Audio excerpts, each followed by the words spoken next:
Hello friends, एक बार फिर से स्वागत है आपका आपके मनपसंद यूट्यूब चैनल एग्ज़ाम स्टडी पर। जैसा कि आपको पता है कि हम हर सप्ताह का आपके लिए करंट अफेयर्स लेकर आते रहते हैं, तो उसी सीरीज़ में हम आपके लिए आज 12 अगस्त 2020 का करंट अफेयर्स लेकर आए हैं। तो चलिए शुरू करते हैं अपना साप्ताहिक करंट अफेयर्स। तो हाल ही में किस देश ने महात्मा गांधी की प्रति को अपने सिक्कों पर चित्रित करने का फैसला किया है? तो है ब्रिटेन।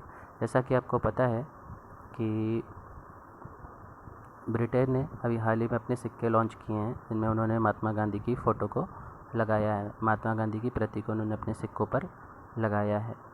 और आपको यही पता होगा कि महात्मा गांधी की जो प्रतिमाएं हैं वो लगभग 125 देशों में लगी हुई हैं। आगे बढ़ते हैं। बीसीसीआई ने खिलाड़ियों को उम्र गलत बताने पर कितने साल का प्रतिबंध लगाने का फैसला किया है?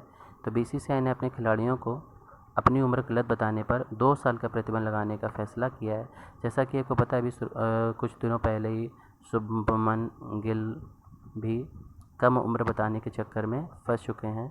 और ये अक्सर ही होता रहा है कि जो बीसीसीआई के जो खिलाड़ी हैं, ये सब जितने भी, ये इनमें से कुछ अपनी गलत उम्र बताकर टीम इंडिया में जगह बना लेते हैं। वह देश जिसने धारचूला जिले में भारत के साथ सीमा पर सशस्त्र पुलिस बल एपीएफ की एक बटालियन तैनात की है, वो है नेपाल।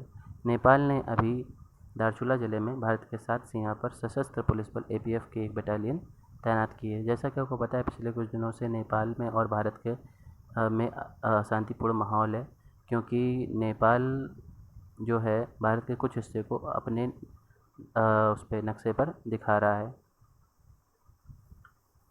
केंद्र सरकार द्वारा जारी आंकड़ों के अनुसार जनधन बैंक खातों की संख्या कितनी हो गई है?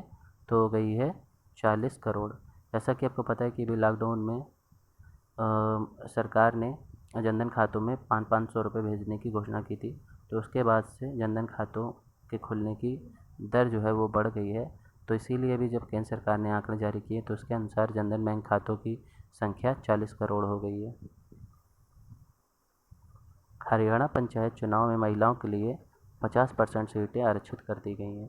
आपको पहले से ही पता है कि लगभग 33% सीटें महिलाओं के लिए पहले ही आरक्षित होती थी, लेकिन अब हरियाणा ने अपने पंचायत चुनाव में महिलाओं के लिए लगभग 50 सीटें आरक्षित कर दी हैं, 50%। किस राज्य के राज्यपाल विश्वभूषण हरिचंदन हाल ही में राज्य सरकार के 3 राजधानी वाले योजनाओं को मंजूरी दे दी है? तो है आंध्र प्रदेश। आंध्र प्रदेश के राज्यपाल विष्णुभूषण हरिचंदन ने हाल ही में अपनी राज्य सरकार के 3 राजधानी वाले योजना को मंजूरी दे दी है। जैसा कि आपको पता है कि आंध्र प्रदेश और तेलंगाना की जो राजधानी हैं वो बदलती रहती हैं। जैसे कभी आंध्र प्रदेश की 6 महीने हैदराबाद रहती है तो 6 महीने अमरावती रहती है। उसी तरीके से तेलंगाना की 6 महीने हैदराबाद रहती है तो 6 महीने अमरावती रहती है। तो इसी क्रम में विष्णुभूषण हरिचंदन ने आंध्र प्रदेश की राज्य सरकार के जो सुझाव है कि उनकी 3 राजधानी रहेंगी, उसको मंजूरी दे दी है। आगे बढ़ते हैं। वह राज्य सरकार जिसने हाल ही में अपने पदाधिकारियों को 20 अगस्त 2020 से इंदिरा रसोई योजना शुरू करने का निर्देश दिया है, वो है राजस्थान। राजस्थान की जो सरकार है उसने भी इंदिरा रसोई योजना शुरू करने का निर्देश दिया है, और वो योजना अगस्त 2020 से चालू हो रही है, 20 अगस्त 2020 से। इसमें क्या है, जितने भी गरीब वर्ग के लोग हैं उनको इंदिरा रसोई से खाना मुहैया कराया जाएगा। तो ये राजस्थान की सरकार ने 20 अगस्त से इंदिरा रसोई योजना शुरू करने का निर्देश दिया है। आगे बढ़ते हैं।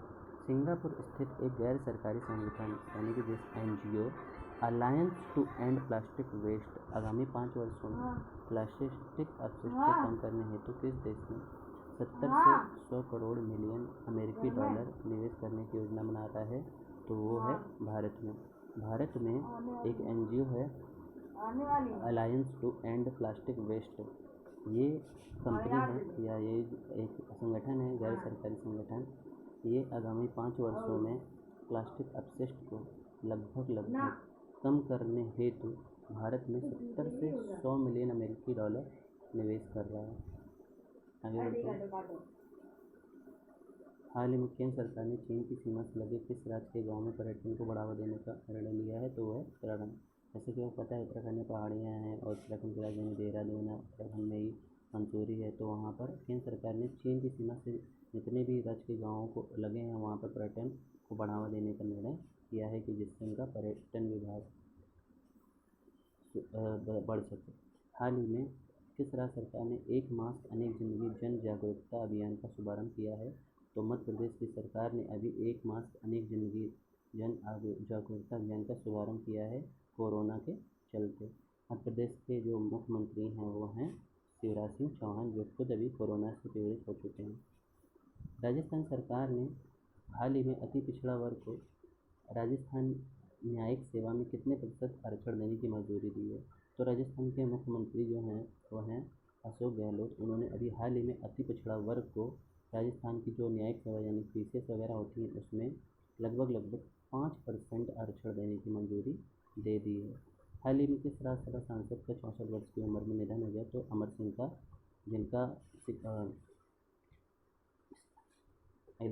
जिनका सिंगापुर में इलाज चल रहा था, अभी उनका हाल ही में 64 वर्ष की उम्र में निधन हो गया। विश्व संस्कृत दिवस 3 अगस्त को मनाया जाता है। हाल ही में किस राज्य सरकार ने संजीवन नामक से एक मोबाइल ऐप लॉन्च किया है? वो है बिहार में। तो ये कुछ साप्ताहिक करंट अफेयर्स थे, साप्ताहिक से रिलेटेड करंट अफेयर्स थे जो आपके लिए बहुत महत्वपूर्ण थे और बहुत ही ज़्यादा अच्छे हैं। जो जितनी भी प्रतियोगी